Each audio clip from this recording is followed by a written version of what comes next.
Namo Vishnupadaya Krishna Prasthaya Bhutale Srimate Bhakti Vedanta Swami Nitinamine Namaste Saraswate Deve Gauravani Pracharine Nirvishesh Shunyavadi Vashatai Shatarine Jai Shri Krishna Chaitanya Prabhu Nityananda Shri Advaita Gadadhar Srivasadi Gaur Bhaktivinoda Hare Krishna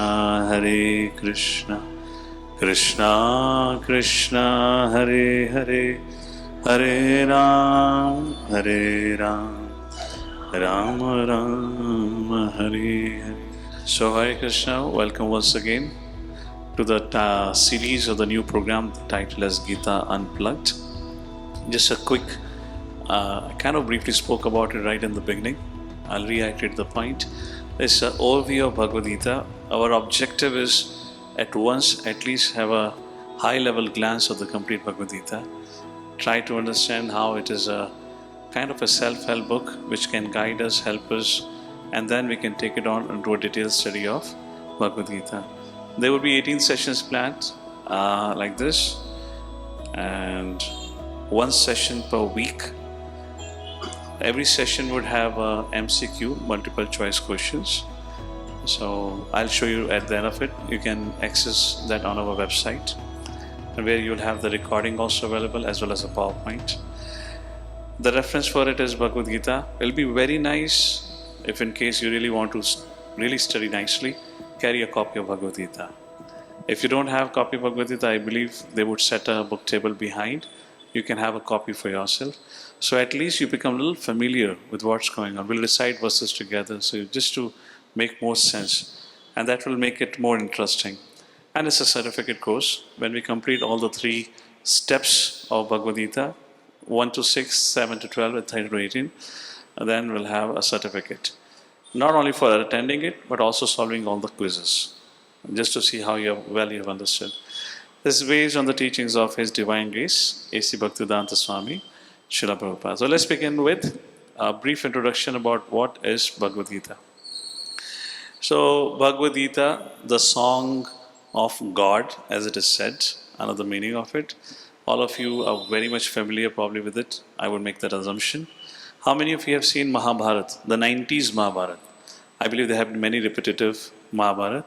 So many of you have seen that, right? And there we see that the dialogue between Arjuna and Krishna. So Bhagavad Gita is the words of Krishna spoken by Krishna at the battlefield of Kurukshetra. And why everyone was assembled at the battle of Kurukshetra? We should use something else, not Bhagavad Gita. We can have something else for it. Hare Krishna.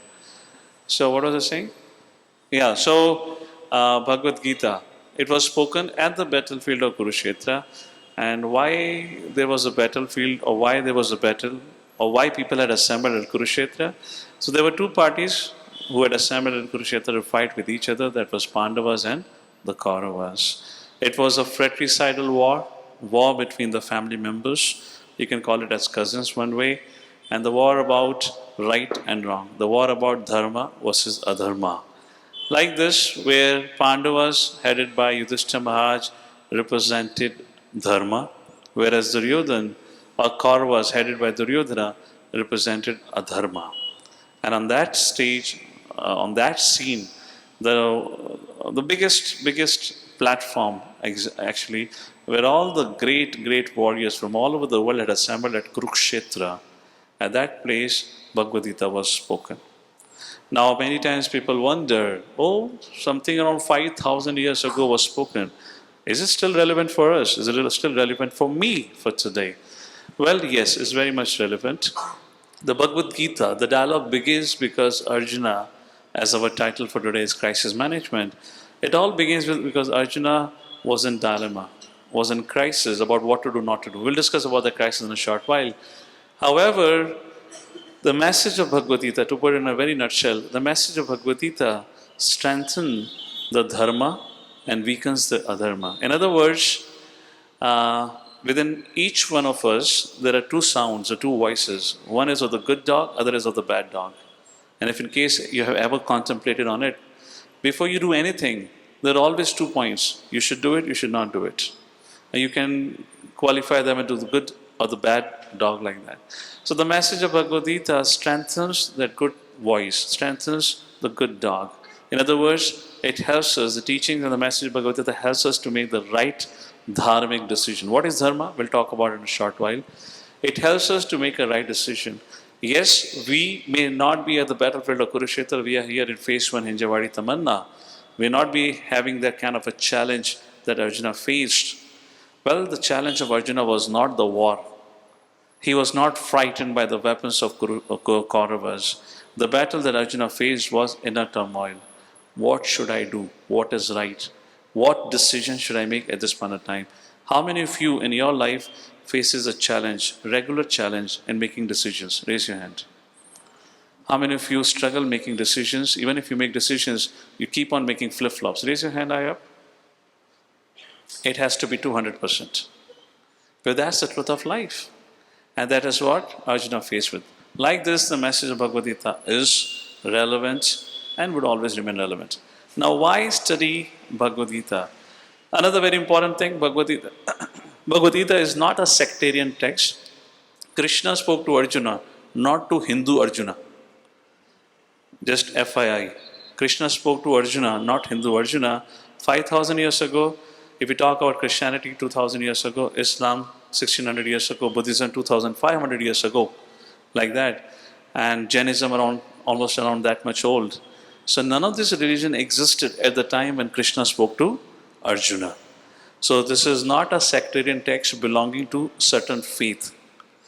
Well, you might ask or you might wonder, then what dharma existed at that point of time? Which we recently spoke on Janmashtami. How many of you were there on the Janmashtami occasion? Raise your hand. So how many of you were there when we spoke on the topic of Sanatan Dharma? Keep your hand up. So what was there at that point of time was Sanatan Dharma. Eternal Dharma, and I had clarified that. I would not do it at this point of time. Maybe later on I'll take it. So that Sanatan Dharma means Varnashrama Dharma, which Lord Shri Krishna hence speaks about in Bhagavad Gita. Chatur Varnaya Maya Shashtam Guna Karma Vibhasgasha. What is this Varnashrama Dharma? It's a scientific division of the society based on the social and the psychological nature of an individual, based on your likings and disliking, which is psychological function. Based on that, a society is divided into 4 varnas and 4 ashramas. Ashrama is Brahmana, Brahmachari, Grahastha, Vanaprastha, and Sannyasi.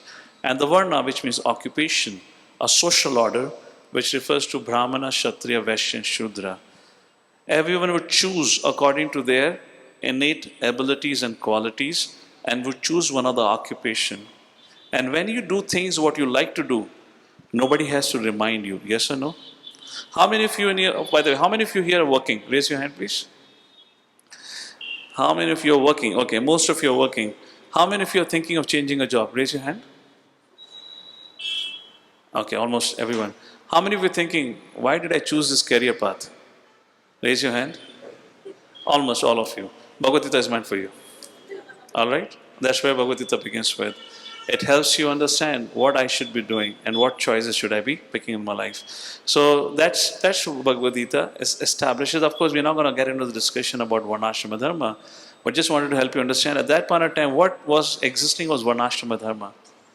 Now people say religion is faith-based, science is logic-based. I differ. I don't agree with that. I would say modern science is faith-based and Bhagavad Gita is actually logical-based. Why Bhagavad Gita is logical-based? Every child was sent to Gurukul and then they were evaluated on their abilities. If somebody had Brahmanical trait, they were given Brahmanical education. Brahmanical education means you can become a doctor, educator, a lawyer, whatnot. And somebody had a Kshatriya trait, administrative trait, they were encouraged in that direction. That is scientific, not faith-based. How many of you would agree our education largely happened faith-centric? I'll tell you what faith-centric. Our parents encouraged us to take a line where they had a faith, you'll get a job. How many of you agree? Raise your hand now. So your whole education is faith-centric, isn't it? Now you want to talk about faith and science for that reason. Now Bhagavad Gita is not about that. Bhagavad Gita, or Vedic culture, not Bhagavad Gita. Vedic culture was never about that. Vedic culture was about what are your innate abilities. They were harnessed, cultivated, and you were empowered to function accordingly.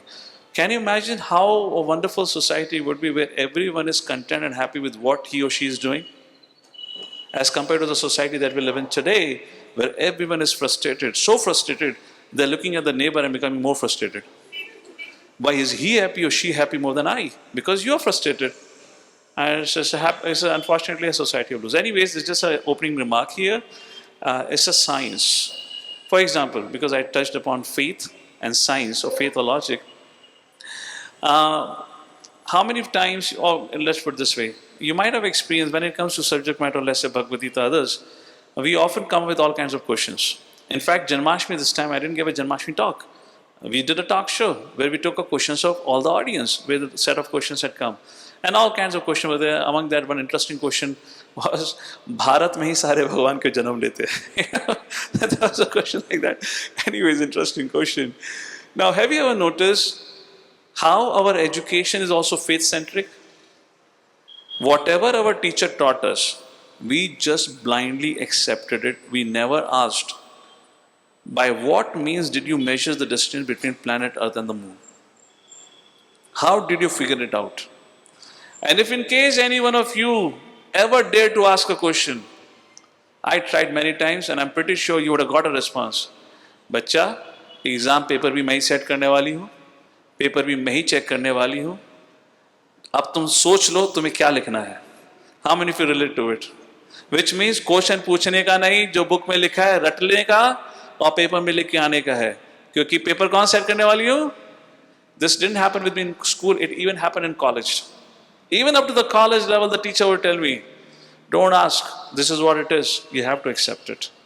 And we say Bhagavad Gita is faith and modern science is logic. I differ.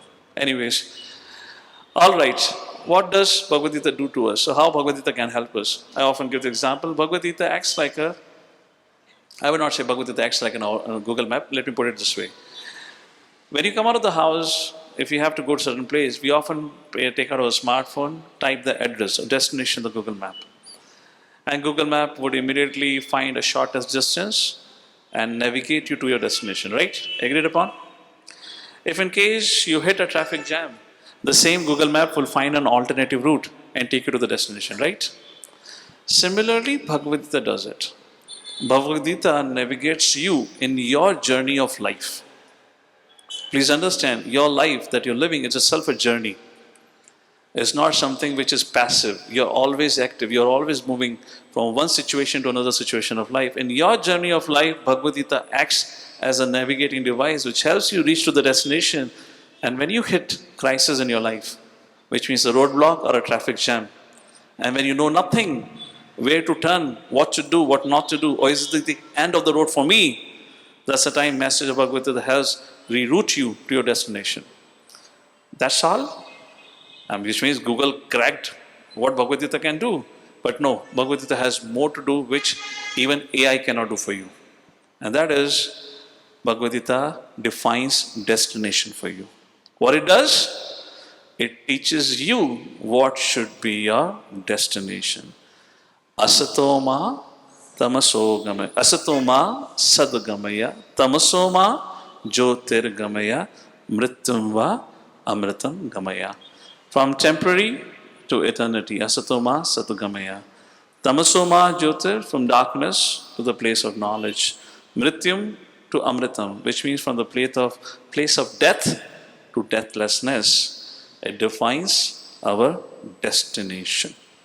Along with this, Bhagavad Gita, subject matter of Bhagavad Gita, in fact, it covers everything that you want to know about life. That's what Krishna says, Arjuna, I have told you everything that you need to know. But they're concepts. You need to build on it. You cannot build on it unless you have had Vedic education. So those who have had Vedic education, they can build on the concept and they can develop more knowledge about it. Anyways, this whole knowledge of Bhagavad Gita is divided into 5 subjects, which is called as Gita matrix. What is Ishwar or who is Ishwara? जीव कौन है? काल, what is this time? Time is said to be all devouring. Remember Mahabharat? काल चक्र आता था, मैं समय हूं, गहरी सी आवाज आती थी, right? You remember? I'm refreshing your memory. Then karma, actions, reactions, and finally prakriti, this material creation where we live in. These are the 5 subject matters, and we had discussed this in the very first course of this year that we started here, Gita in nutshell. Anyone from that Gita in nutshell program? Raise your hand high up. So, okay, some of you. Okay, good. All right. Probably they reached their destination after JNS. So they are not here after that. Okay. All right, so let's begin with our discussion on the first chapter of Bhagavad Gita. Actually, the first chapter is titled Observing the Armies, and I have called it as Crisis Management. So for every chapter we're going to discuss, I have established a theme that we're going to focus on. So then you capture it for your relevance rather than getting caught up in the Sanskrit. So Bhagavad Gita chapter 1 in Sanskrit, its name is Arjuna Vishad Yoga. Every chapter is yoga, karma yoga, jnana yoga. Like this, every chapter is yoga. Why? Because Bhagavad Gita talks about yoga. And therefore the other name of Bhagavad Gita is Yoga Shastra. Maybe just let me take a quick second to establish what is yoga. The word yoga means to connect. So this whole message of Bhagavad Gita is to connect, establish your relationship with the Supreme Personality of Godhead. That's the key subject matter or the main subject matter. And that is every chapter in Sanskrit is titled as. Our acharyas have given a name, equivalent name in English, Observing the Armies. Very interesting and very profound concept. We'll come to it in a short while. Let's begin our discussion. Bhagavad Gita begins with Dhritarashtra Vacha. What a grand opening to Bhagavad Gita. The most sacred scripture begins with the dialogue of a villain. Isn't it? Profound scripture. But there's a reason for it. Let's take a look at the verse, then I don't know if I have a time, maybe I can ask you, why would Krishna's wisdom book will begin with Dhritarashtra? I mean, think about it. If you are an author, would you give the credit? Because there is no guarantee people would go to the next verse. At least they'll read the first verse. And who they would remember? If somebody asks, what is Bhagavad Gita? Oh, I remember Dhritarashtra's book. Because that's how Bhagavad Gita begins. Why would you give a credit to Dhritarashtra? If it is your writing, it's your message, it's so important. It should begin with Krishna Vacha. So think about it. Why did it begin with Dhritarashtra Vacha? Well, let's see if you can crack it, but let's recite the verse first. Oh my goodness. Okay, this is not my laptop, so all fonts are jumbled up here. Dharma Kshetre Kurukshetre Samaveta Yuyusavaha Mamaka Pandavas Chaiva Kim Akurvata Sanjaya. Dhritarashtra Uvacha, spoken by Dhritarashtra. Dhritarashtra is speaking to Sanjaya. Let's begin with the last line. Kim Akurvata Sanjaya, Hey Sanjaya, which means there's a conversation between Sanjaya and Dhritarashtra. And Dhritarashtra asks Sanjaya, what happened? What happened about what? Dharma Kshetre Kurukshetre. Kurukshetre, to that land, Kurukshetra. How many have visited Kurukshetra at Haryana? Okay, great. It's said to be a Dharma Kshetre by Adharma personified, which means he will not be joking. It has to be Dharma Kshetra, isn't it? If the biggest villain on the story identifies some place as Dharma Kshetra, he cannot be joking about it. He's serious about it. Dharma Kshetra Kurukshetra, very interesting. Kurukshetra. Kshetra means land. Kurukshetra, land of Kuru. And you're talking about the family of Kauravas, which means Kuru Vamsha, which means that land had a very close connection with the Kauravas. Kauravas refers to both Kauravas and Pandavas here. So it is mentioned that Indradev had blessed the ancestor Kuru, from which this Kuru Vamsha began. He had blessed because Kuru had performed tapasya at that piece of land, and Indra had blessed that whoever would die here would attain to my abode. Indra looked like that.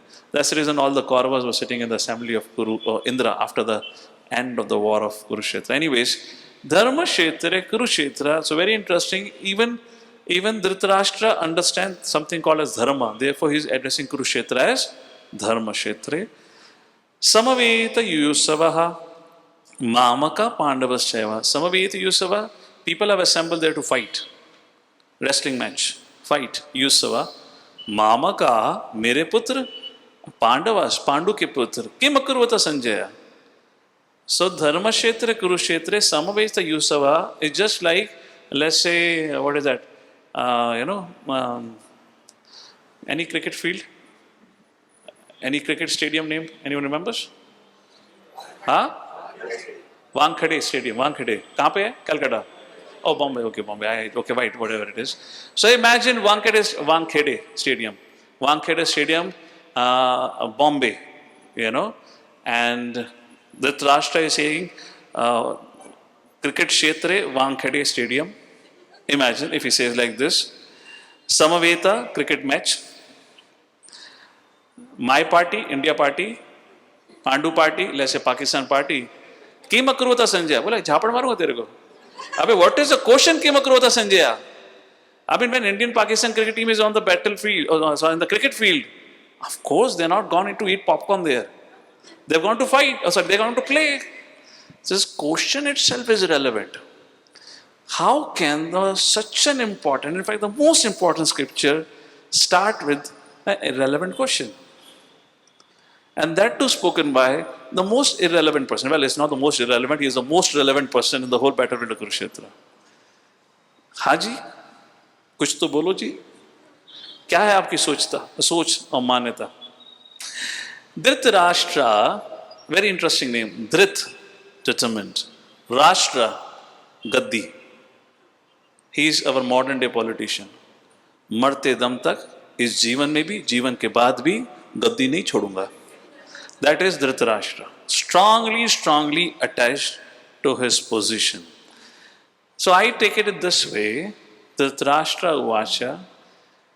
Krishna didn't want it to start it with him speaking, because we'll be thinking what's happening here. But it begins with Dhritarashtra Uvacha because it represents us. Making an irrelevant inquiry rather than a meaningful inquiry. Often we never ask or make a meaningful inquiry. Just like I was making a point in another program recently. I said, think about, we say we are faith-centric. If we were faith-centric, if our culture was faith-centric, our culture would not have created or produced great personalities like Gautam Buddha. Think about it.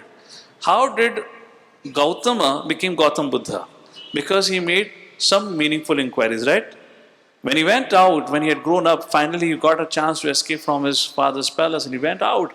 He saw a deceased person and he asked a question. Hey, what is this? And the charioteer told him, sir, this is called disease.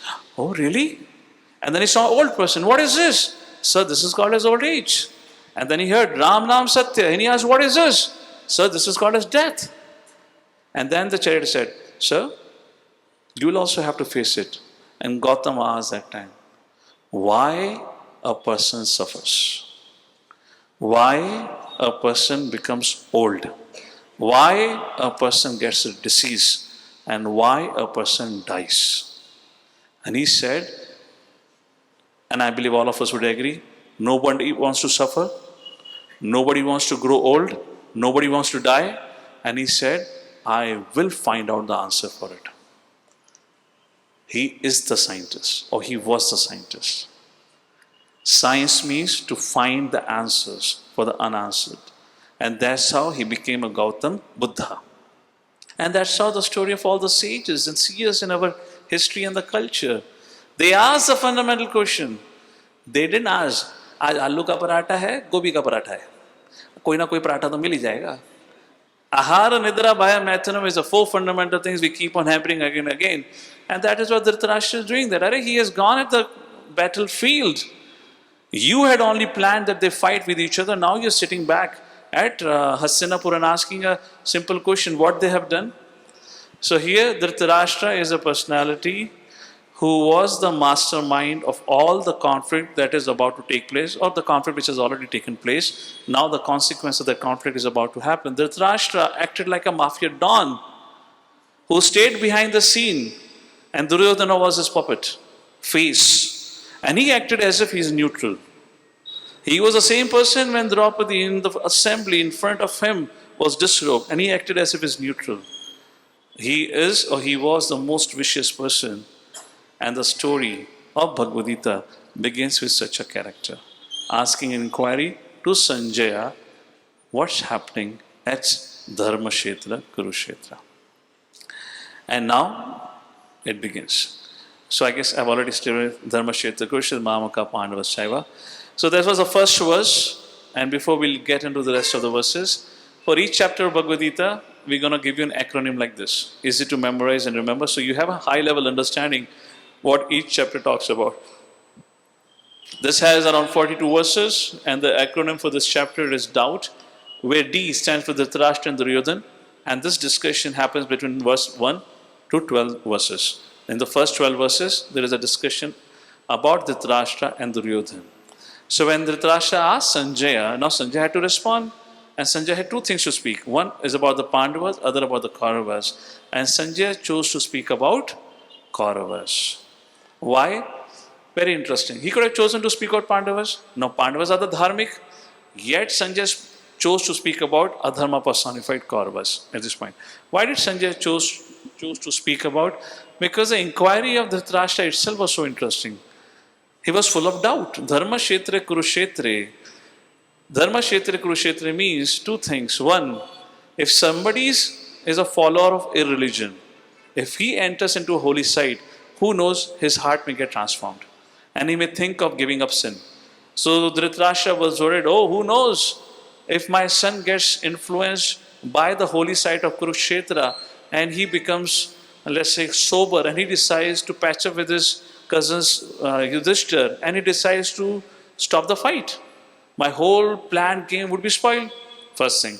Second thing that he had in his mind was, who knows, Yudhishthira Maharaj and rest of the Pandavas, they are dharma personified.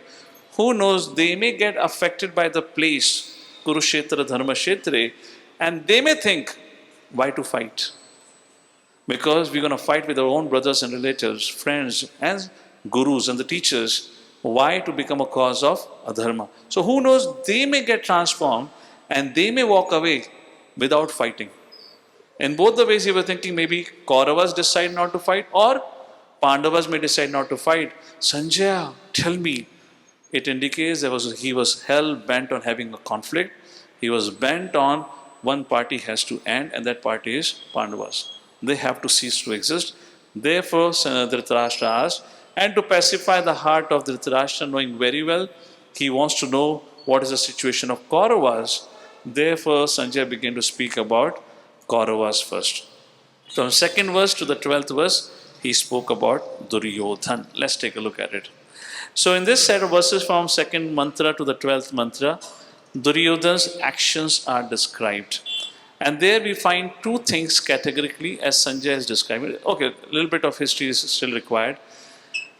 So what's happening here is, Kurukshetra is very far away from Hastinapur. Do you understand the geographical location? Hastinapur, Indraprasth, Kurukshetra. Kurukshetra is in Haryana, Indraprasth is Delhi, and Hastinapur is Meerut. Hastinapur, Indraprasth, and Kurukshetra. So Kurukshetra is very far off from Hastinapur, which is Meerut. It's too far off.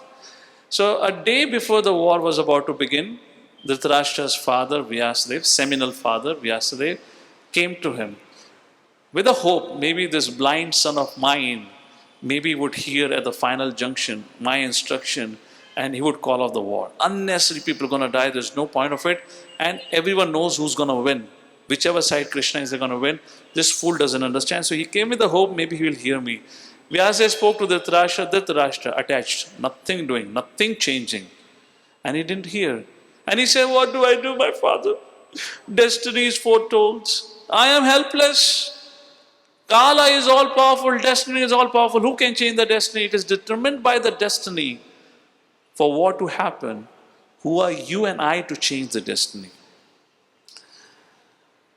Ab kya bole yaar? What do you say? When somebody is using the same philosophy to support his idea, which means what? You're not going to change.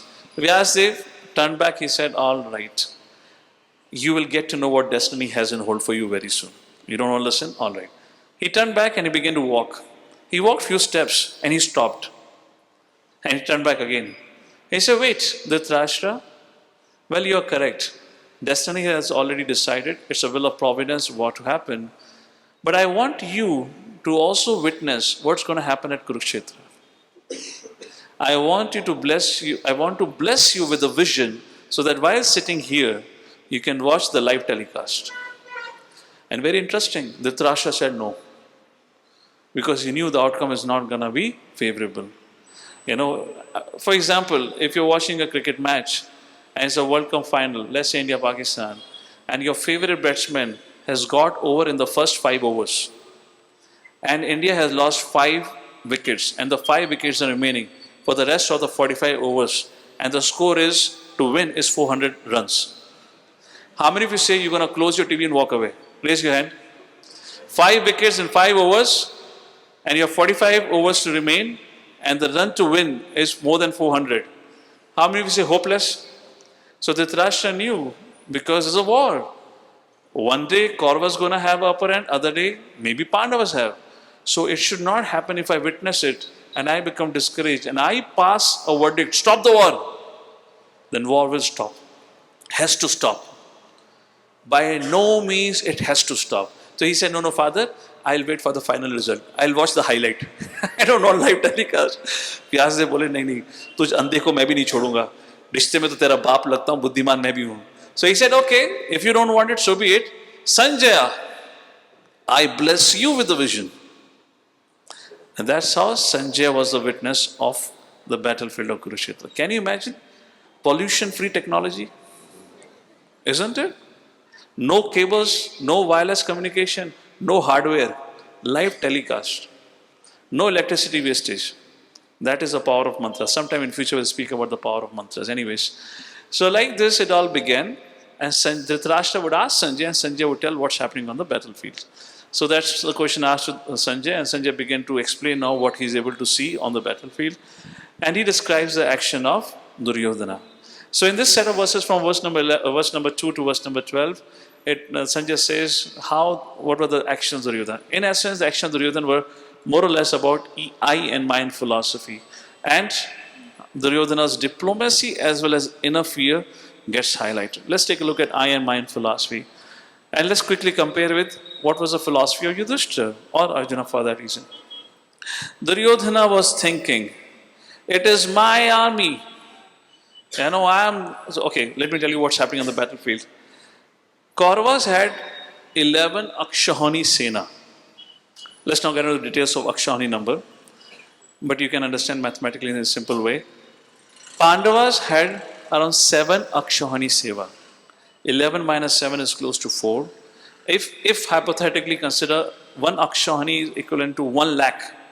So Kauravas had 11 lakh soldiers. And they didn't have 7, maybe 6. And Pandavas had 6 or 7. So you imagine, you are right in the beginning, you become hopeless when you see the size of the army of the enemy, which is almost double the size of your army, like that. That was a situation. So Duryodhana is looking at Pandava's army, looking at his army, says, my army. Yudhishthira is looking at Duryodhana and Kauravas thinking, they are my brothers. What are they doing? Why have they brought all of us over here for what? Duryodhana is thinking, my skills, I have such a big army, I'm such a great warrior, I have great people around with me on the army. And Yudhishthira is thinking, we have Krishna with us. Look at the difference about that personality. My diplomacy, look what all people have brought onto my side, for whom all we have made a friendship, and so many people have come to support me because of my diplomacy. And Yudhishthira is thinking, friend or enemy, everyone gonna die. It's all useless. Duryodhana is thinking, I will finish the Pandavas and become the king of the whole world. And Yudhishthira is thinking, even if he agrees today, I am happy and content with 5 villages. You take the whole kingdom. And Duryodhana is bent on, he's thinking, if I can kill them, finish them, I'll become the king of the whole world. Duryodhana and Arjuna, what they are thinking? Oh, everything came at once? Fine. What is the use of Krishna who will not fight? And Arjuna is thinking, Krishna is my Lord. I am happy wherever he is, even if he does not fight. Foolish Arjuna, he chose Krishna. Very interesting, you might be aware of it before the war. It's almost close to 3 to 4 months before the war happened that Duryodhana ran on chariot from Hastinapur to Dwarka, and similarly Arjuna went to Dwarka. Long story short, Krishna was taking rest, both of them barged into the room. Duryodhana had reached first, so he went and sat right next to Krishna, thinking that as soon as Krishna wake up, he will see me. And Arjuna, being an humble in the mood of humility, he went and stood by the feet of Krishna. So let me ask a question to you. आप सो रहे हैं और फिर आपकी आंखें खुलती हैं, तो सबसे पहले आप किधर देखते हैं? Where do you see first? Just think about it. Where would you see? On the side, in the front, where? कल सुबह उठोगे तो सोचना क्या देखा सबसे पहले, ठीक है? So generally, if you're sleeping straight, when your eyes open, you look straight. That's how the eyes open, ना टेढ़ी आंखें थोड़ा खुलती हैं. So when Krishna woke up, but obviously he saw Arjuna first, and Duryodhana like a crying baby began to cry. उन्होंने मैं पहले आया था, पहला मेरा हक है, ये बाद में आया था, इसको कैसे मिल सकता है? So Krishna said, wait, don't fight. Duryodhana, he's Anuj, he's your younger brother, and because I happen to see him first, he has his right, and most importantly, he's your younger brother. A younger brother has the right over the elder brother. That's the Vedic culture. You have to give him the right first. And Duryodhana was sweating heavily. Oh my goodness, what had happened? And Krishna put his terms forward. He said, well, wait, both of you are related to me. So these are my terms and conditions. Because both of you have come, I'll give both of you something. And both of you, what I can give both of you is, I'm going to give you two options. One option is, one of you can choose my whole Narayani Sena, which has never been defeated. Kritavarma was the chief commander. You take that, and and other option is, you can have me, without arms and weapons, and I will not fight. Duryodhan बोला, ये क्या है ये? मेरे को comparison तो होना चाहिए, और तू निठल्ले को लेकर मैं क्या करूंगा? And Duryodhana was thinking, यार तू तो ग्वाला आदमी है, तू कम से कम कुछ चक्रा वक्रा चलाता, तेरी वैल्यू बढ़ती. तो चक्र लेके नहीं आने वाला, धनुष लेके नहीं आने वाला, तो क्या है, तेरे खाने पीने का खर्चा और बढ़ेगा. दुर्योधन को टेंशन बढ़ी हुई थी. And he said, Krishna said, well, so I'll give the option first to Arjuna because Arjuna is Anuj. Arjuna, what would you like to choose? Before Krishna could complete the statement, Arjuna said, I want you, Krishna. Even Krishna was surprised. And Duryodhana, what to do? My younger brother, Krishna, you said, I have to fulfill his desire. All right, Arjun, all right. I will settle with Narayani Sena. I don't mind. So your wish be fulfilled. And that fellow walked away, that rascal walked away. And wait a second, he said, where will I get the key for your army? He got the contact number of Kritavarma, he walked away. That's it. He had nothing to do with anyone. At that point of time, Krishna knew what Duryodhana's mind is. Krishna looked very quizzically towards Arjuna. He said, Arjuna, why did you choose me? You are in a dire need of support of army. If you would have had Narayani Sena, your chances to win the war would have increased multifolds. Now with me, it doesn't make any difference. And Arjuna said confidently, he said, Krishna, it just does not matter. If you're there, all auspiciousness would be there. There is no question of me fighting against you or you being in the opposite side, even if you don't pick up the weapon. I can fight and defeat any size of the army, any kinds of warriors, if you are standing by my side. Just be there by my side, I can defeat the whole world. That was the consciousness of Arjuna. Therefore, Krishna spoke Bhagavad Gita to whom? Who deserves Bhagavad Gita's message? Duryodhana, Arjuna. So if you become like Arjuna, then you will understand Bhagavad Gita. Or else, we remain Dhritarashtra. All right, let's move forward. I and Mind philosophy. So, Duryodhana's diplomacy and inner fear. So, inner fear, that's another interesting thing. He was very fearful also. So, here is my question to all of you.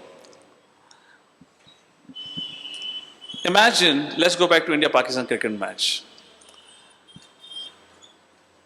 Imagine the empire has already decided, I am not going to give a decision of out for any Pakistani cricket batsman. Coach bhi kar lo. It is set. They're gonna be not out. How many of you think it's still worth playing the match? It doesn't make any sense to play a match. You cannot out them. You just cannot bowl them out. Which means they're just gonna have a free hit. This doesn't make sense. That was the comparison and competition between Pandavas and Kauravas. Kauravas had warriors who cannot be killed.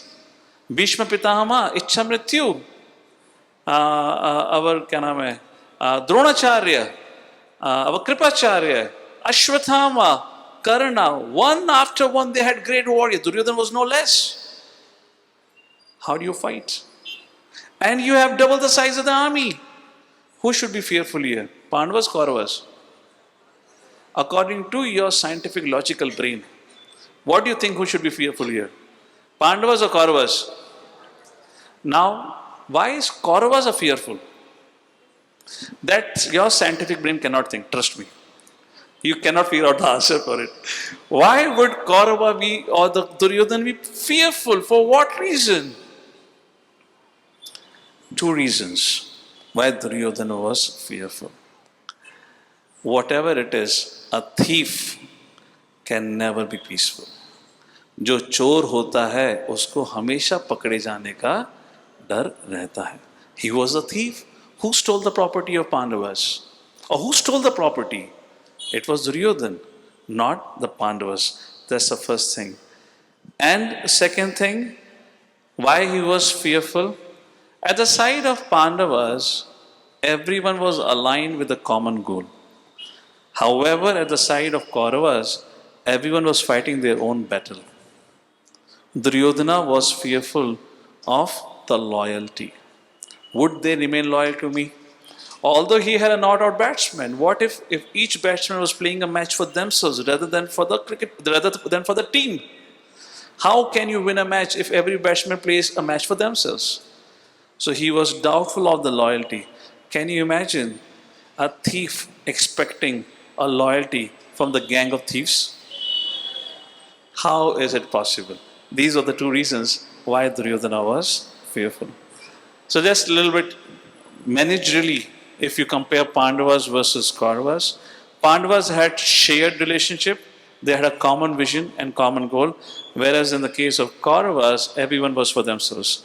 Kauravas had one head of army, whereas in the case of Pandavas, it was a delegated responsibilities like that. There was a sense of team spirit in Pandavas, whereas Kauravas, everyone was fighting for their own cause. Bhishma because he had taken a vow. Karna because he wanted to kill Arjuna by hook and crook because he wanted to declare to the world he is the best archer.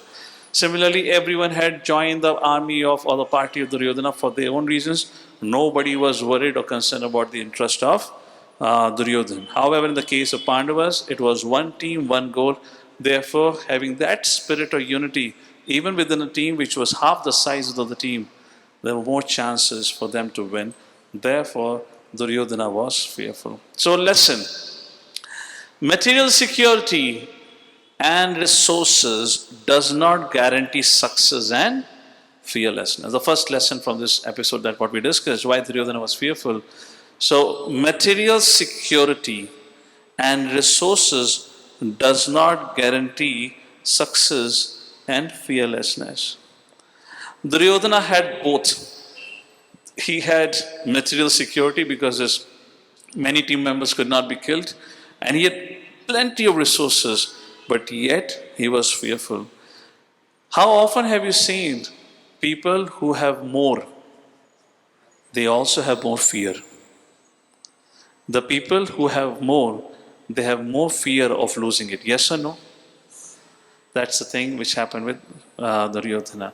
So without God consciousness or a spiritual connection, a connection greater than yourself, without having that shelter, whoever we are, we would always be in a fearful situation. Even if you become the president of USA, the most powerful country, he is in fear the day he is elected as a president. His fear is, when would I quit? Because 5 years down the line, will I win the election? And now he's fearful about that prospect. So you're always fearful. Lesson number 2. When the individual becomes self-centered, egoistic, and is primarily interested in selfish gain and personal aggrandizement, then fear, anxiety, and disappointment are inevitable. Fear, anxiety, and disappointment or hopelessness are inevitable, means you're gonna have it. Unfortunately, such an individual becomes oblivious to the ill effects of his or their action.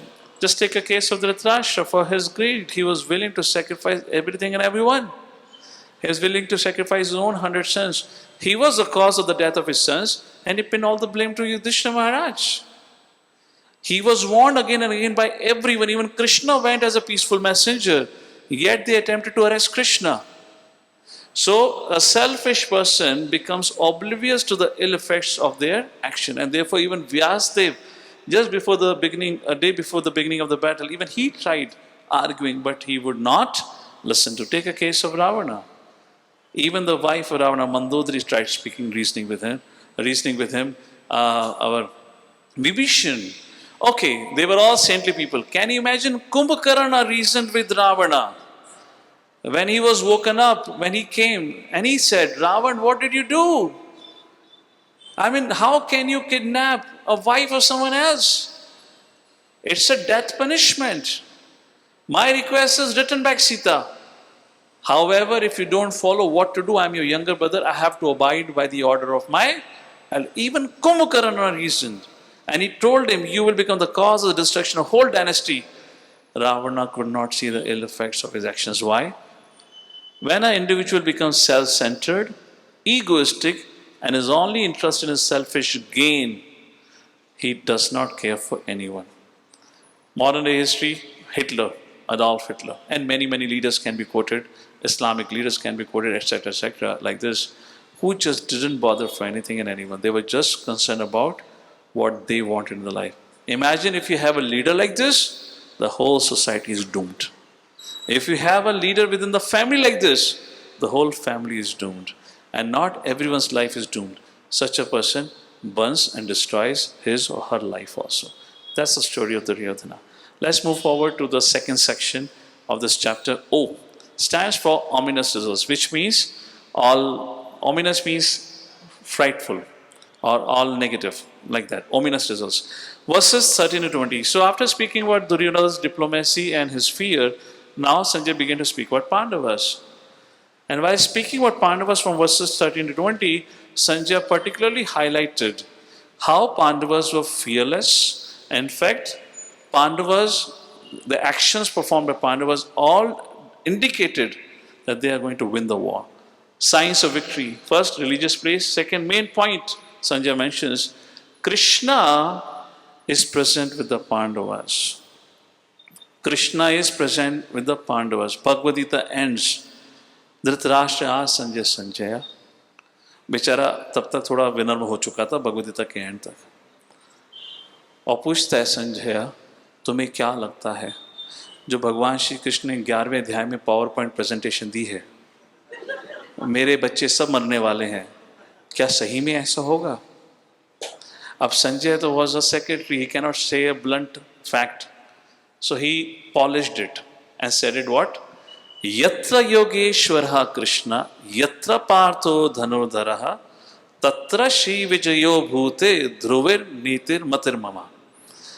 Sanjay said, yatra yogeshwara Krishna, wherever Yogeshwara, Ishwar of Yogeshwara means of all yoga siddhis. Yatra partho dhanurdhara, Partha, Kunti, the son of Kunti, Arjuna, Dhanurdhara, who is the king of archery. Wherever Krishna and Arjuna is there, tatra Shri Bhutir Nitir. Shri means all auspiciousness, opulence. So tatra Shri Bhutir, all Bhutir means opulence, Shri means auspiciousness. Tatra Shri Bhutir Nitir, Dhruva Nitir Matir Mamaha. In other words, wherever Krishna and Arjuna are present, all wealth, all opulence, all auspiciousness, all victory. Dhruva Nitir Matir Mamaha, all victory is present. In other words, 11th chapter presentation was a factual presentation of what's going to happen in the future. Like that, Bhagavad Gita ends. So he says here, Krishna is present, and I'm just giving you a brief synopsis. He talks about the armory, paraphernalia. Very interesting thing about the blowing of conch shell. When Kauravas blew their conch shell, there is no reference of who blew what. But when Pandavas blew their conch shell, each of their conch shell was highlighted. And the reaction was highlighted what happened. So let me give you a little understanding how the battle will happen. Just like if in case you love cricket match, you become very excited. Although you know that playing a leather ball cricket match is dangerous. It can really hit you. But you'll stuff yourself, pad yourself very well and still go to the cricket match. Yes or no? How many of you played cricket with a leather ball? You will have all the protection, but still you will go and play. And you know that you may get hit, but you're still excited about it. Similarly, fighting in a war for a Kshatriya is like playing a cricket match. They are excited about it.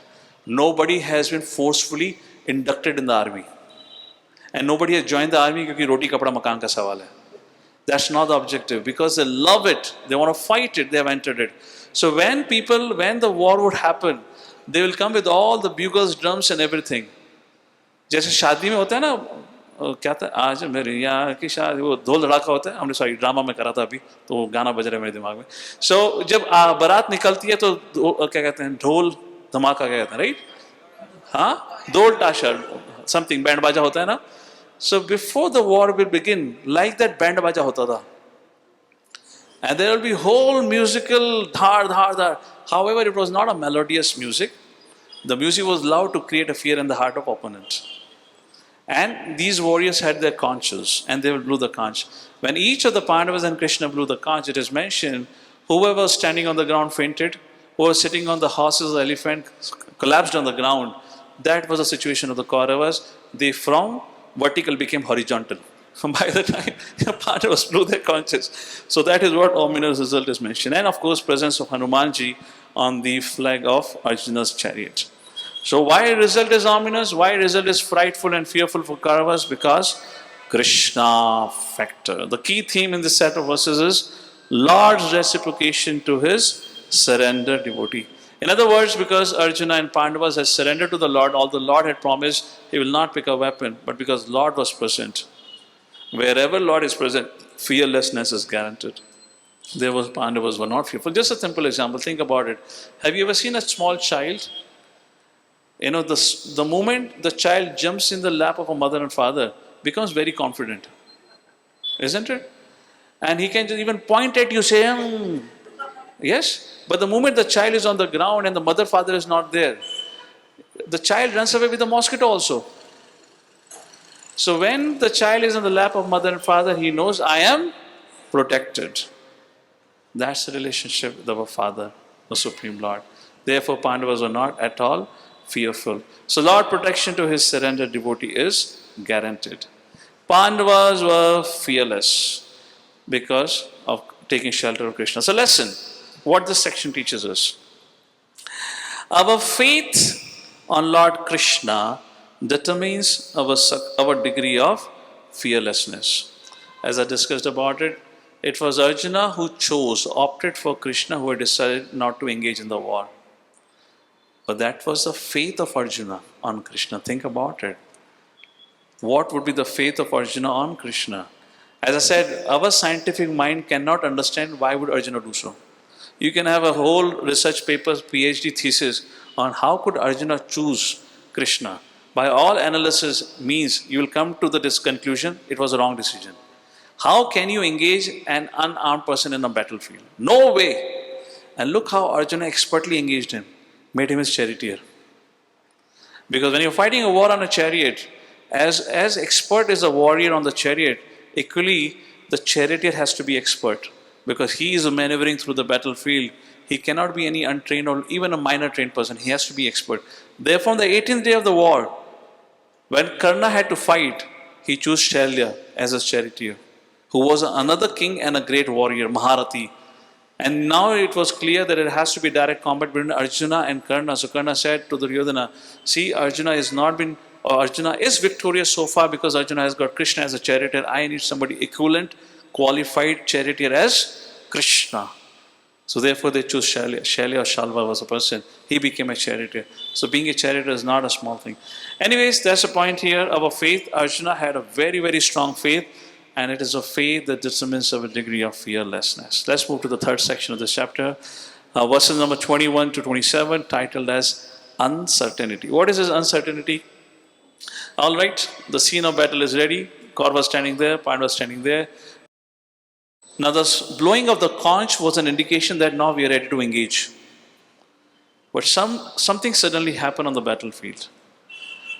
Arjuna tapped Krishna and he said, Krishna, before the war begins, I want to see who all have assembled at the side of Kauravas. Can you please drive my chariot in the middle of the battlefield? I want to see who all have assembled. And that is what happens in this section 21 to 27. He asked Krishna, please drive my chariot. And in this section, we have an entry of the hero.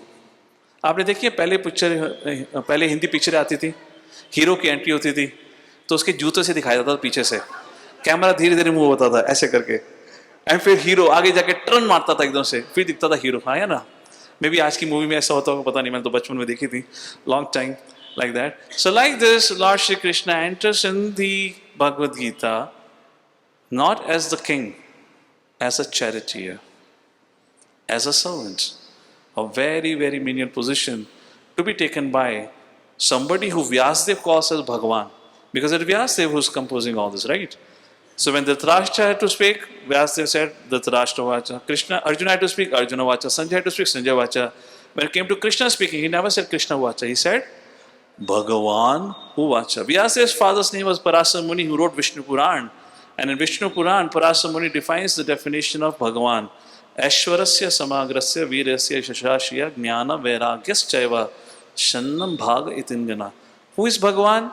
Who's full in 6 opulences. Aishwarasya virasya yasha shriya jnana vairagya.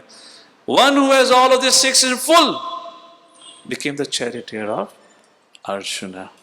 That's the entry. So people say, अरे हमें भगवान का दास क्यों बनना है? अरे पहले दास बन के तो देखो, फिर बाद में competition होता है. प्रभु दास हैं या आप दास हैं? So here the entry of Krishna in Bhagavad Gita is happening not as Prabhu, but as Das. The key message, the Supreme Personality of Godhead is willing to accept a menial position for the pleasure of his devotees. He is not autocratic ruler or an order supplier whose only job is to punish sinners or law violators. Rather, he engages in various loving exchanges with his dear devotees and he descends in the material world to attract our hearts to his loving pastimes. So, to become a servant is considered to be the highest in Vedic culture. And to become a servant in today's society is considered to be the worst and the menial. The reason is because the masters of today's world have become exploitative. But Krishna was not an exploitative master. If he was, why would he become a servant of his servant? So if a master is wrong, everything is wrong. But because a marriage has failed in a society doesn't mean marriage institution is wrong. So if you've got a wrong experience, it's your karma. Don't blame that this doesn't work. So that's about it. Let's take a look what happened in this section. Very interesting verse. Let's see if we can recite together. Bhishma Drona Pramoktaha Sarvesham cha Mahishita. This is one of the first verses spoken by Krishna. Or in other words, Sanjay is saying, Krishna is not directly, but Sanjay is saying, Krishna spoke to Arjuna battlefield. Right now, Krishna has not directly spoken, but he is narrating that. So Krishna is speaking to Arjuna like this. Vacha partha pashyetam samvetan kuruniti. Krishna looks at Arjuna, he says, Arjuna, hey Parth, you wanted me to drive the chariot in the middle of the field. See, I have brought the chariot. Do you see that? Bhishma Drona, Sarvesham Mahishita, Vachapata Pashyeta, Sametan Kuruniti. Do you see that whole Kuru army, the array of Kuru army? Do you see that Bhishma and Drona? Arjuna, see. And that seeing became the cause of the problem of Arjuna. This section is uncertainty. And when Arjuna saw, he became bewildered. Well, let me ask this question. How many of you, or we have grown up in an environment and a culture where we put a lot of emphasis on seeing is believing? Raise your hand. Seeing is believing. We live in an environment and culture, we have grown up with the mindset where we put so much emphasis, seeing is believing. Raise your hand. Do you agree with that? जब तक दिखाओगे नहीं विश्वास नहीं करूंगा. हाँ या ना? Yes or no? What do you see? What can you see? It should be the question. Okay, let me ask you, how do you see? How do you see? With your eyes? Eyes is a mere instrument. Yes or no? So how do you see? Not with your eyes. Eyes is a physical instrument which helps capture the images. But how do you see is through your perceptions. How do you see? Through your perception. When a religious fanatic sees a person of another religion, he is seeing a man and woman like you and I seeing each other, but he does not see another person as a person. He sees that person as a kafir or a Satan. That is religious fanatic. Yes or no? So do you see with your eyes? Yes or no now? Do you see with your eyes now? Yes or no? No. You see through your perceptions. Whatever your perceptions are, accordingly the reality of the world is created. Here is the key and the gist of Bhagavad Gita. The message of Bhagavad Gita is there to change your perceptions. The message of Bhagavad Gita is there to change your perceptions, so now you can see as it is. Therefore, Prabhupada titled it Bhagavad Gita as it is. Once your perception would change, you will see things in the right context and right perspective. Arjuna's perceptions were faulty, and when he saw, he became bewildered. Therefore, this chapter is also titled as Observing the Armies. He saw the army. Oh, how can I fight with my grandfather? How can I fight with my teacher Dronacharya?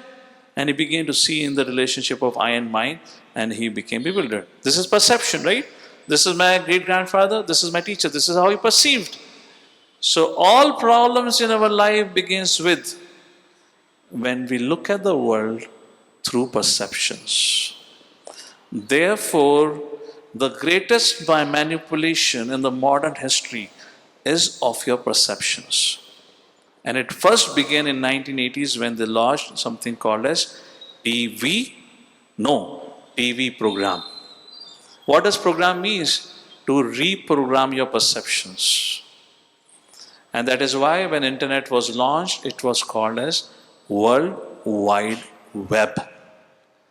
A network of reprogramming and controlling people. Therefore, social media today, the information explosion of social media dictates how you react, what you believe or disbelieve. Ayana, how many of you are aware of many riots these days happen just because of social media messaging? Raise your hand. How many of you agree with this? That's how you are controlled. So if you think you're living in a land of freedom or free land, a Swatantra Desh, Swatantra Nivasi, you have to ask yourself a question. The world that you live in is nothing but the world that you've created based on how you have cultivated your perceptions. So the message of Bhagavad Gita changes and fixes our perception, and that is why it is a most valuable wisdom book that we ought to be studying. So Bhagavad Gita teaches. So problem for Arjuna began because he saw. And problem for Arjuna got resolved because he heard. Because when he heard, his perceptions got fixed and he could see clearly. So how we acquire knowledge? Not through seeing. We acquire knowledge through hearing. From whom are you hearing? Is a question you have to ask. And that is what you will become. Duryodhana became what he was because he was hearing from Shakuni. He was hearing from Karna. He was hearing from people like that. That's why he became like that. I'm not saying he was good by any means, but he became so violent. It was Karna who had said, get Draupadi here. It was not Duryodhana. It was Karna who instigated Duryodhana, because Karna was envious of Draupadi also, because she did not allow Karna to take part in that Swayamvar ceremony. Because she knew if he would take part, he would win. And she didn't want to get married to a rascal. You know, at the end of the day, after 18 days of war, she would have become widow. You know? Anyway, I'm joking. But she didn't want it. she knew about this rascal, so she didn't. So he wanted to take a revenge for that, and he said to Duryodhana, and Duryodhana acted like this. So Duryodhana had people like Karna, Shakuna feeding him, creating a reality of life. Dhritarashtra was no less. But Arjuna had person like Krishna who fixed him. Therefore we say, Om Ajnana Timirandasya Jnana Anjana Shalakaya. We all are born with darkness. Through the process of hearing, this darkened eyes opens up with knowledge. Lesson. Despite the intensity of the situation, Arjuna took time to reflect. He paused. How many of you say you have no time? How many of you have often said, समय नहीं है, बहुत busy चल, हाथ खड़ा करो, सच सच बोलो, दोनों हाथ खड़ा करो. 200% सब कहोगे समय नहीं है. वो तो भगवान की कृपा से आज समय निकाल के आप लोग आ गए हो. शायद हमने अनाउंसमेंट करा था आज रसगुल्ला मिलेगा, कुछ मिलेगा, तो गुलाब जामुन खाने के लिए आ गए होंगे आप लोग. I'm just joking.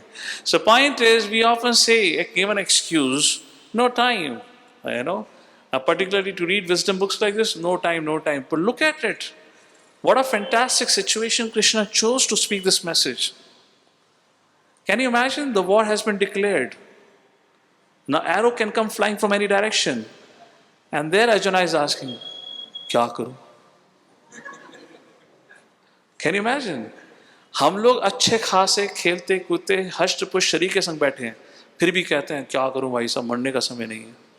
हमारी गति इतनी हो गई है. We don't have time even despite having all the facility at your hands. And Arjuna, it wasn't that he was sitting in an AC room and he was guaranteed after the lecture dinner will be served. No guarantee for him, huh? You all have been given a guarantee. Sit down, dinner will be served. You know that things will be taken care of, body will be maintained. No guarantee was there for Arjuna. And yet he took out a time and moment to hear and talk to Krishna and ask such an important question. So if any one of you ever say or make an excuse, I have no time to read books like Bhagavad Gita, Hari Bol, what can I say now? You decide for yourself. All right. Life may be crammed with responsibilities and pressing issues, but attendance to such demands should not be at the expense of quality spiritual introspection. Unfortunately, the chronic disease of modern man is the excuse of no time when it comes to such soul searching. All right, let's move to the second last section of chapter 1. Doubt, second last letter B for bewilderment, verse number 28 to 30, where Arjuna expresses, what do I do? He bewildered and he gets confused. The key themes discussed over here is illusion causes all problems of the life arising due to bodily identification.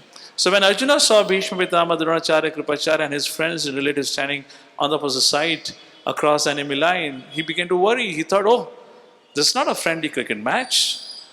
This is a battle. One of us have to die. And foreseeing the imminent death of all his relatives, friends, he began to wonder, what am I doing here? At the end of the day, with whom do you enjoy? Whatever you do in your life, at the end of the day, to sit down with your friends and family member to have a good time, when they're not going to exist, what is the point of me trying to attain success in my life when there is nobody to share success?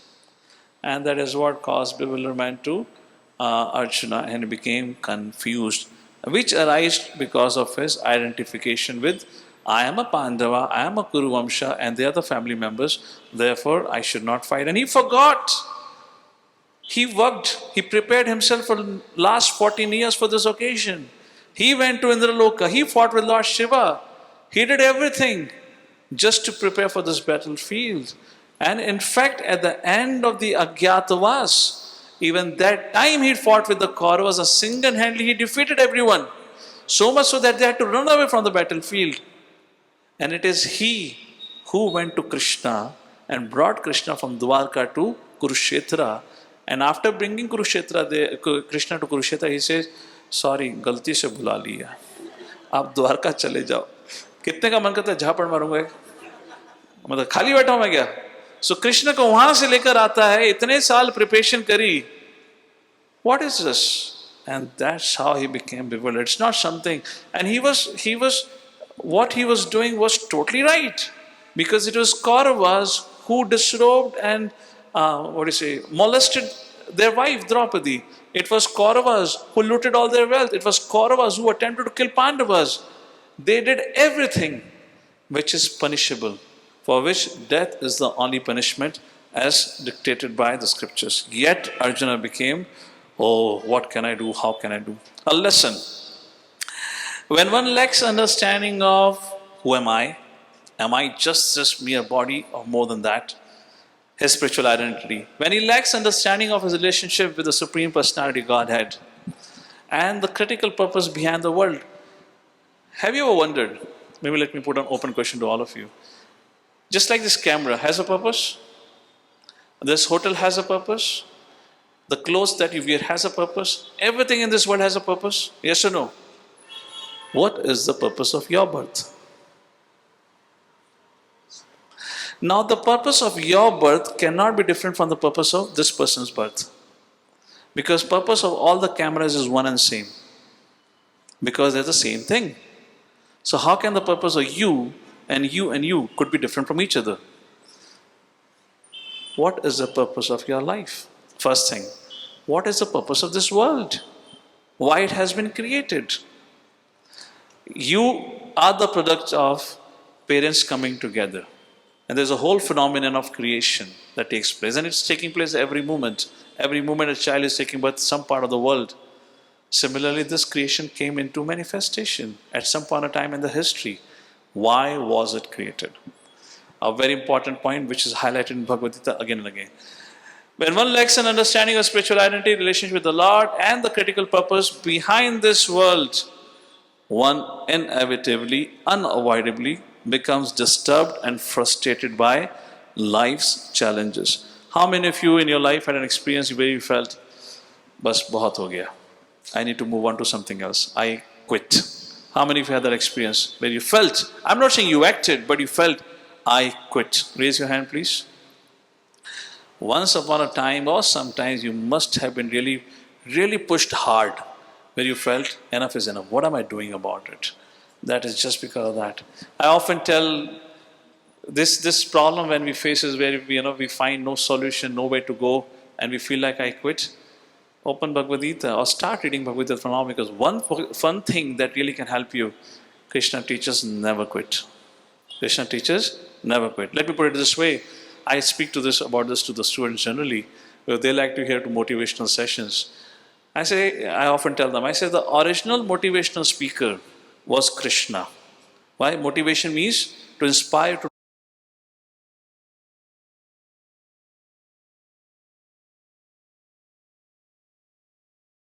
brutal violence. Argument number 4, destruction of family traditions. These are all administrators, warriors standing here, and everyone gonna die in the battlefield.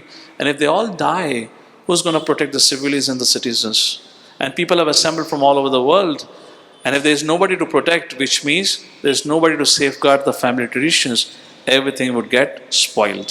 So which means the whole culture would be lost. And the 5th reason, destruction. Fifth reason is indecision. All right. Indecision, that comes in the 2nd chapter. We'll discuss this next Saturday. And where I don't know, should I fight? Should I not fight? He was swinging like a pendulum. And this is the time this is the point at which we'll discuss in the 2nd chapter, when Arjuna said, enough is enough. I give it up. Karpanya dosho prahata sabhava prachami tvam dharma samudha cheta. My dear Lord, I don't know. Shishya se ham sadhiman tvam pravani. You guide me what I should do. We'll discuss the subject matter next time. So like this, Arjuna gives 5 arguments which are totally valid. And he says, I have no idea what to do and I cannot fight. He collapses on the chariot, and that's how Sanjay closes the chapter 1, saying to Dhritarashtra, Sanjay have given up his Gandiva bow, eyes filled with tears, his mind overwhelmed with anxiety and fear. He has collapsed on the chariot, telling to Krishna, I am not going to fight. Conclude with lesson. What was the cause of Arjuna's lamentation and situation? It was worry about his own self-interest. He was thinking too much in the context of I will incur sin, these are my relatives, these are my friends. He forgot everything that had happened. Imagine, you may not relate to history in case you don't have much understanding of history. Let me give you a common example. Imagine there is a stealing that occurs in, let's say, some nearby place, some hotel or some place. And a police commissioner is called in, and police commissioner SSP comes to the spot. And that thief has been caught by, let's say there is a stealing that occurred in a hotel. And that thief has been caught by the hotel staff.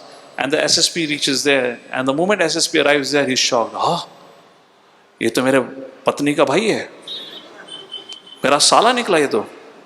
साला बड़ा गलत काम कर गया. Now, SSP thinks this is because my brother-in-law. How can I punish him? If I punish this way, I will get reaction other way. I'm just joking. You get the point. If that's what he was thinking, I will incur sin. How would I enjoy?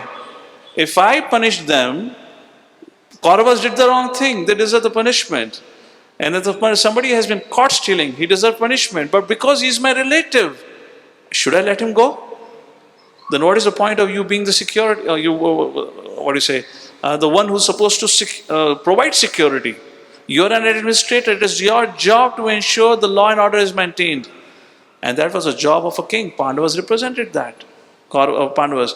So Arjuna is saying that I should not be done, which means self-interest. What self-interest? If I punish my sala, I will get a reaction. Somebody at home gonna become upset for me. So one self. You're getting the connection here? Not exactly, but you understand the historical concept here that way. Hare Krishna. Pretty sound, huh? Without a speaker, mic, the child is loud enough. Okay, effect. What was the effect of this? Because of this, Arjuna collapsed, fear, loss of composure, and finally indecision, not knowing what to do. To conclude with, I know and I hope most of us may not be in this situation where we are struggling with this kind of an indecision, what to do, what not to do.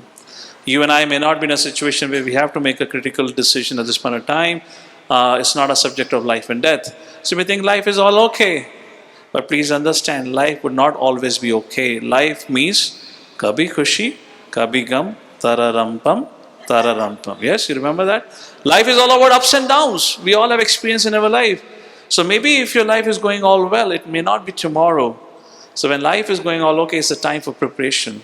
As I said in the army, if you sweat in preparation, then you don't bleed in the war. So if you can, at this point of time when things are okay, prepare your consciousness to face the inevitable, which is crisis. It's inevitable, unavoidable. Then you would not end up giving a response like Arjuna. I quit, I give it up, I don't know what to do, why it has to happen to me, etc., etc. You will not have a breakdown.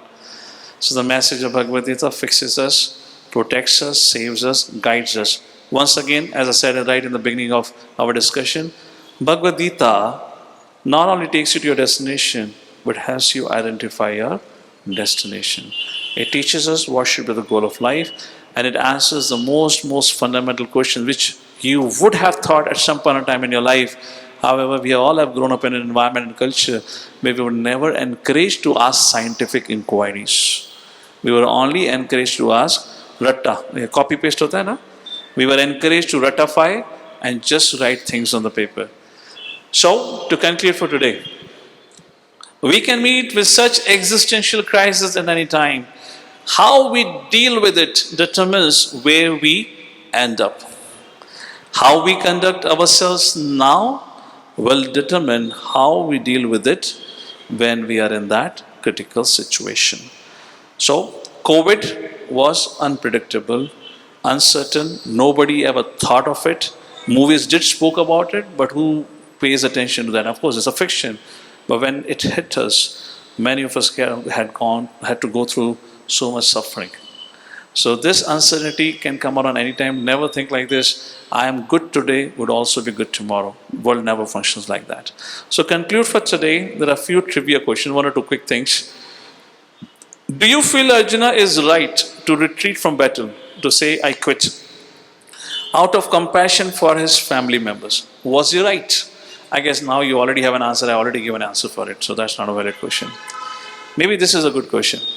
If you were in Arjuna's position, what would you do? Satsriyakal Soniyal Hamla! उसने मेरी बेइज्जती करी, क्या क्या नहीं किया, हाँ या ना? So I'll leave it on to you. Slides will be available for you to think. Just do a quick reflection. Maybe when you're sitting out for dinner, having your dinner, sitting and talking about, think about it. What would you do if you're in that situation?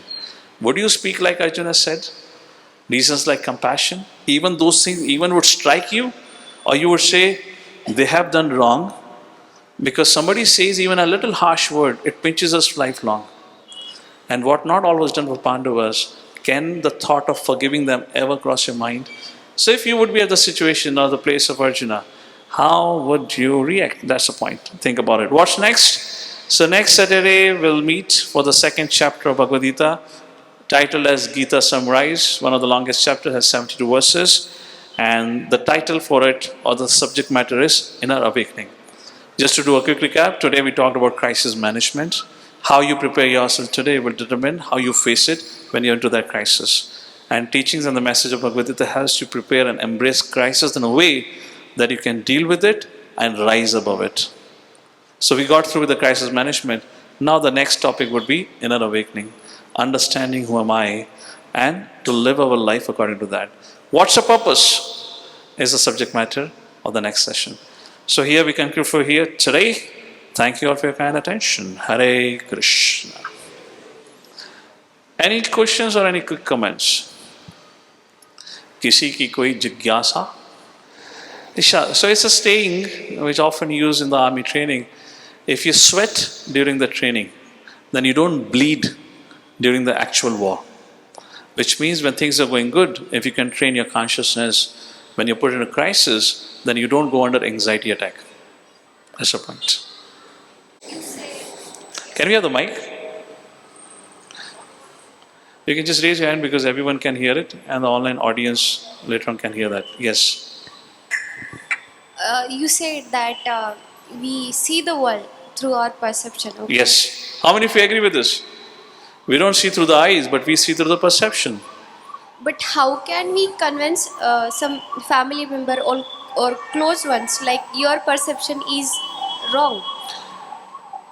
Okay, first you get convinced, then we'll work on your family members. All right? That's too much to counsel and guide. I'm here to change your perceptions first. Let's fix one candidate at a time. At the end of Bhagavad Gita, then we'll talk about fixing the perception of others. Okay, jokes apart. See, everything has to have some foundation and basis based on facts. We just cannot dilly-dally and speak anything and everything and make a fool of people. Maybe you can fool some people for some time, but you cannot fool everyone for all the time. So when it is talking about changing perceptions for anyone, what is the basis of your knowledge?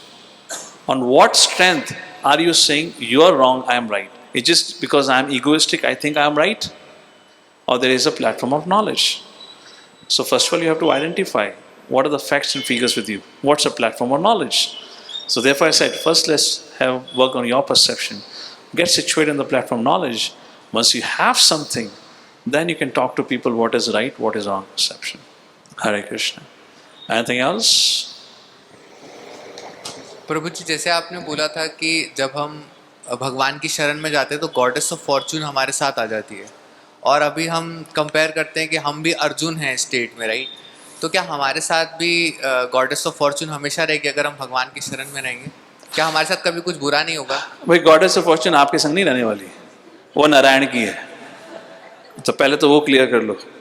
सो लक्ष्मी आपके संग कभी नहीं आने वाली, वो नारायण की है. जहाँ नारायण है वहाँ लक्ष्मी है. Lakshmi Narayan, you cannot separate that.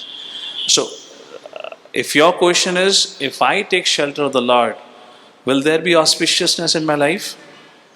Answer is yes or no? Answer is yes. From my perspective, from the perspective of Bhagavad Gita. From your perspective, answer would be no. Because our understanding of auspiciousness and inauspiciousness is largely based on the results. If I get the result what I want, I call it auspicious. If I don't get the result, then I call it inauspicious. What's the definition of success or failure? If I get the result, what I want, it is success. If I don't get the result, it's a failure. That is not the definition of success and failure in itself. Success is in the endeavor done with the right motivation and intention. Result is beyond you. You don't determine the result. So in Vedic culture and Vedic understanding and science, focus is not the result, focus is on the action. Doing the right action is a success, and doing a wrong action is a failure. So unless you change the perception, then you will not understand if you still have the grace of the Lord or not. So grace of the Lord has to be understood from the text, from the wisdom book like Bhagavad Gita. Then you will understand, is your life full of auspiciousness or inauspiciousness? Therefore, many people who are not educated in the Vedic science, they say, oh देखो देखो कितना घंटा बजाते थे मंदिर में जाके, फिर भी कितना उनके जीवन में दुख आया. जिन्होंने घंटी नहीं बजाई तो उनके जीवन में घंटा नहीं बजा गया. लोग कहते थे भाई महाभारत मत रखो, घर में महाभारत रखोगे तो महाभारत हो जाएगी. आज कितने लोगों के घर में महाभारत है? महाभारत तो चल रही है ना फुल स्केल पे. Who keeps Mahabharata copy? But who doesn't fight in the house? It's just a part of family relationship. What Mahabharata got to do with it? So unless you fix your perception, you will not understand. Do I have the grace?